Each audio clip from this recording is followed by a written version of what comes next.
he died. At the end of Spider-Man, he does the whole, don't puts tell his hands Harry, up. Peter. Don't tell Harry. And he gets stabbed. But Godspeed, Spider-Man. That's another thing about the Green Goblin. It's like every line of dialogue is quotable. Yeah, he's got a lot of he's ever epic said. one-liners in that movie. Absolutely. And then, in the very beginning when he first turns into him and he jumps out of the little Back thing to and he's formula. like, and he does his little Schmeagol impression, man. Yeah. Yeah, he's great. Yeah. But so he's back, and this is the thing: is in in Spider-Man No Way Home. So it looks like Doctor Strange has opened up this dimension to like multiple different universes. That's why we see Doc Ock. That's why we see apparently the Lizard and Electro from those Andrew Garfield Spider-Man movies I never saw. But also we've got the Green Goblin. But now, so my theory is that the dimension opened up while he was still alive. So does that mean he came through and then went back and got killed at the end of Spider-Man 1? Or what do you think? Like, I've been trying to figure out because I've been interested in this ever since I heard that they were actually gonna do all of the live action Spider-Man somehow, and I'm like, how are they gonna do it to make it make sense? You can't have. I don't mean, how old is Tobey Maguire at this point? He's like in his 40s, I think. Well, ancient in terms of actor and all that. Yeah, he's got to be 40 something. So like, I didn't know if he was gonna come back and be like old man Spider-Man. Clearly it's not. It's the dimensional thing. But what I think is going to happen is that I think they're going to reuse a lot of those older movies, and I think it's just going to cut to like with the Green Goblin. It's just going to like go to the parade during the movie when he first like comes out and attacks everyone. You think so? I think it's just like they're going to open the portal and it's going to be like all of a sudden we're back in that scene because one, they can reuse a lot of the old potential assets of the film because it looks amazing still, or and it just makes it easier. They can just reuse it. I don't know. It's just that's my guess. I don't know. So you think it's going to be the parade scene where like they've got the balloons and where he kills those guys? Yeah. I mean, it could be any other scene, but I just think it's definitely. Well, that's just my opinion. I think it's going to do some sort of, it's going to pop through the portal and it's going to take place like 2/3 of the way through Spider-Man or, a half the way through Spider-Man 2 with Doc Ock when they're on the. Oh, right. But then again, Doc Ock is all different about it. So I really don't know. It's curious. It's interesting that this is a really cool idea for me. Basically, they're gearing up their Sinister Six thing, I guess. But you've got Doc Ock, Lizard, Electro, Green Goblin, I think, anyways. A lot of people say Venom is going to be in this movie, the Tom Hardy Venom, which is also pretty cool. Huge surprise. That'd be pretty epic. But I wonder, like, this is the thing. So we've got 3 Spider-Men fighting all these guys, and Green Goblin is there coming back from the dead, seemingly. What if it's a different timeline that he's from, where he killed Spider-Man in 2002? That's true. I guess, honestly, the Marvel Magic guy, God, I'm going blank on his name right now. What's his name?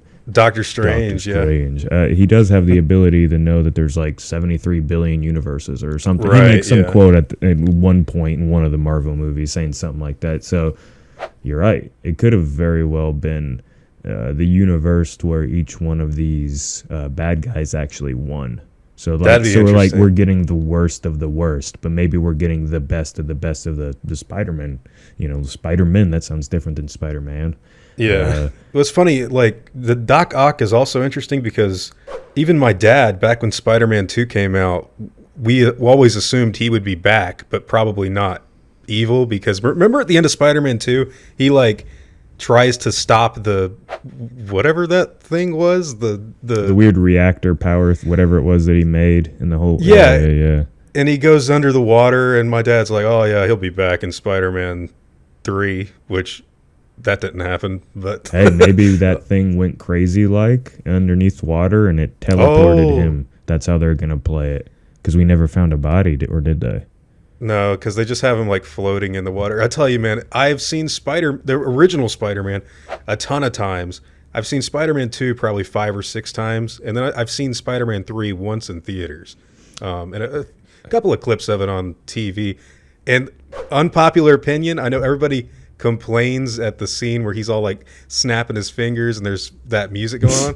I thought in the theater that was hilarious, and so did everyone else that watched it. Like, that was funny. I agree with you. I had a very similar sort of upbringing with that Spider-Man series. The first one I watched, I don't even know. I mean, it was one of those movies back as a kid that you would like go back to every few months to rewatch there for a while. Yeah, videotape. Yeah. And then, like you said, the second one I only watched probably like a handful of times, so I remember less of that. And then the third one, I watched the third one probably like 3 times, I think. But I remember being in the theater and not thinking that scene was bad at all. It did not bother me. I was also it's 14, hilarious, dude. Like, I mean, granted, I've only seen that movie one time, so I have to really like stop it. But it's been memed to death, and it's funny that like people say that that's a problem in the movie when it's meant to be silly and stupid. Yeah, it's meant to be a problem. So I guess they couldn't handle the cringe. This is back before YouTube was around too. So just imagine all the stuff that would happen if that movie came out now. So yeah, it'd be like a 5-hour analysis on why that scene is terrible. Yeah, they would just say the whole movie sucked because of that 10-second scene, which I guess is what some people did. It's funny because so the Green Goblin has returned, and speaking of Spider-Man 3, we know that Harry Osborn actually turned into the Green Goblin in that movie. So I never caught this until today, actually. That scene where he says, "Peter, don't tell Harry," and he dies at the end of the first movie. So Spider-Man drops off his corpse at his little house or whatever, at his house. So and that made me realize, oh man, like Spider-Man really respected Norman to get rid of the armor and everything and actually present the body in a. I mean, he basically cleaned him up. He didn't try to frame himself, but he kind of did by just like doing Harry's dad a solid. Made me actually kind of sad, like thinking about it like that. I was like, oh man, all he was doing was trying to like bring him back. Yeah. Because this is the other thing about. I don't know if we'll be getting a lot of Willem Dafoe without the mask in this movie, but I hope we do. Some of my favorite scenes in that first movie are where he's he's looking in the mirror, and he's like, "What does he say? Follow the cold shiver when down he's doing your spine." he's doing the little Gollum thing to where. Oh wow, I forgot. Yes, it's just like Gollum. Gollum. Whatever alternate personality thing, but yeah, he's talking. Oh my god, I've never realized how perfectly of a comparison that was with Gollum. Yeah, and that came out the same year as The Two Towers. They do that exact same scene when Gollum and Smeagol are going back and forth.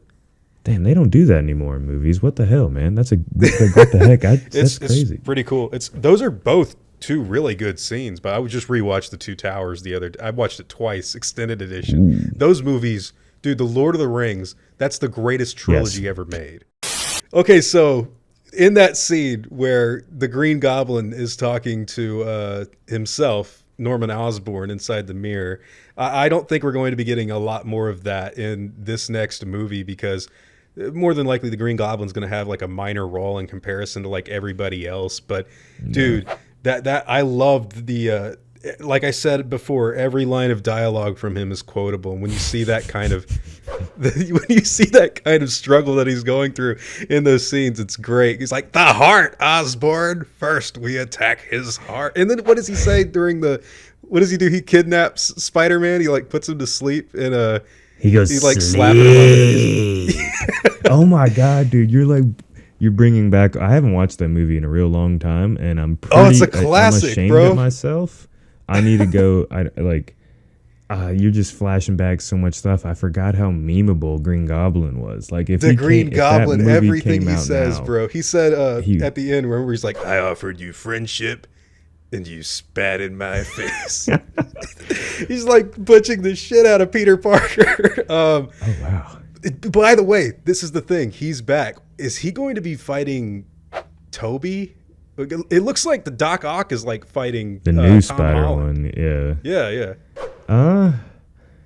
I don't know, man. It's hard to tell what's really gonna go. Like, I'm assuming he. Jeez, I don't know. I really don't know. That's a hard one to answer. Like, it's the whole movie is going to be hard to figure out because we don't even know how. So this is the thing. He's coming back. He's not dead. Does that mean he killed Spider-Man in his timeline, or they got zapped out into a different timeline while he was still alive? We don't know, but They're bringing him back for a reason. Like that, like you said at the beginning of this video, he is one of the greats when you think of superhero, like iconic villain roles. Oh, he's top. You definitely top three maybe. Dude, the Green Goblin, everything he does in that movie is just incredible. The itsy bitsy spider. Oh my God! Yes. Wow. Yeah. I mean, I just hope he comes back. I don't know who he's gonna fight. I don't know how they're gonna do it. One reason why this movie is so secretive is probably because they want us to have absolutely no idea what's gonna happen. Oh yeah, for sure. So like the movie comes out in like a month, and like I've seen like part of a trailer, I guess. I know I've seen some of it, but they don't show anything, haven't said anything. I like it. I mean, I don't know what's going to happen. So when it actually happens, it's going to be pretty meaningful. But gosh, I think it's going to be pretty great, honestly. I mean, I'm a big time fan of Spider-Man. I didn't necessarily like, the new ones so much. Call me a fanboy of the original ones or a boomer or whatever lame stuff you want to call me. But like, I like those three just a lot more, although I respect like the new Tom Holland one. Yeah, I like the two newer ones. I just don't really like them as much as I don't think you can do Spider-Man better than they did it. Yeah, I mean the original like Tobey Maguire, like minus the cheesy little like gothic like skip pop point part of the third one. Like that Peter Parker felt really relatable.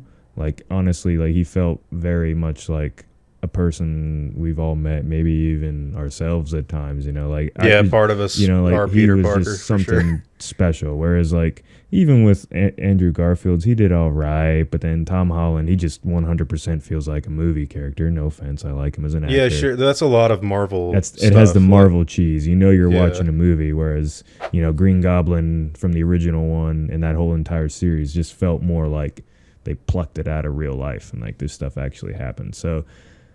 Yeah, I'm excited to see it. Green Goblin's going to be a real cool character. I think he's going to be in it probably not as much as we want, unfortunately. And you're right, we probably won't see Willem Dafoe. It'll probably just be in his mask a lot of the time, just so we can hear him go, aha! and do some awesome stuff like that and fly around. But I could be wrong. You never know. Well, here's hoping we see a lot of the Green Goblin no matter what. But hey, Jacob, everybody knows you work at Dangerville, but what else are you doing right now, man? All right. So, working on in the background here outside of Dangerville, I have two little side project channels in the works.